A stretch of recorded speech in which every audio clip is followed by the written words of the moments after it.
அஸ்ஸலாமு அலைக்கும் வரஹ்மத்துல்லாஹி வபரகாத்துஹு. மனிதனின் அத்தியாவசிய தேவைகளின் ஒன்றான உணவு முறையை பற்றி அல்லாஹும் அவனுடைய தூதரும் காட்டி தந்த வழிமுறைகளை தெரிந்து கொள்வோம். தூய்மையானவற்றையே உண்ணுதல் வேண்டும். சாப்பிடும் முன் கைகளை கழுவ வேண்டும். பிஸ்மில்லா கூறி வலது கையால் அருகில் இருப்பதை உண்ண வேண்டும்.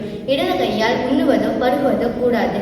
உணவுப் பொருள் கீழே விழுந்தால் அதை சுத்தம் செய்து சாப்பிட வேண்டும். நிர்பந்தத்தை தவிர சாய்ந்து கொண்டு சாப்பிடுவதோ நின்று கொண்டு குடிப்பதோ கூடாது.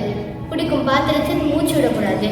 சாப்பிட்ட பின் விரல்களை சூப்பியும் தட்டை வடித்தும் சாப்பிட வேண்டும். சாப்பிட்டு முடித்தவுடன் துவா ஓத வேண்டும். இது போன்ற மார்க்க சட்டங்களை மேலும் அறிந்து கொள்ள இன்ஷா அல்லாஹ் அக்டோபர் 5ஆம் தேதி மதுரையில் இளைஞர்கள் எழுச்சி மாநாடு நடைபெற உள்ளது. இம்மாநாட்டில் கண்காட்சி அரங்கங்களும் பட்டிமன்றமும் மார்க்க அறிஞர்களின் உரையும் நடைபெற இருக்கிறது. இம்மாநாட்டிற்கு செல்வதற்கு நமது ஊரிலிருந்து வாகனங்கள் ஏற்பாடு செய்யப்பட்டுள்ளது. இளைஞர்களை மேலும் எழுச்சி பெற செய்ய இம்மாநாட்டிற்கு குடும்பத்துடன் கலந்து கொள்ள அன்புடன் அழைக்கிறது தமிழ்நாடு தவ்ஹீத் ஜமாத் சிவகாசி மாநகர கிளை. அஸ்ஸலாமு அலைக்கும் வரஹ்மத்துல்லாஹி வபரகாத்துஹு.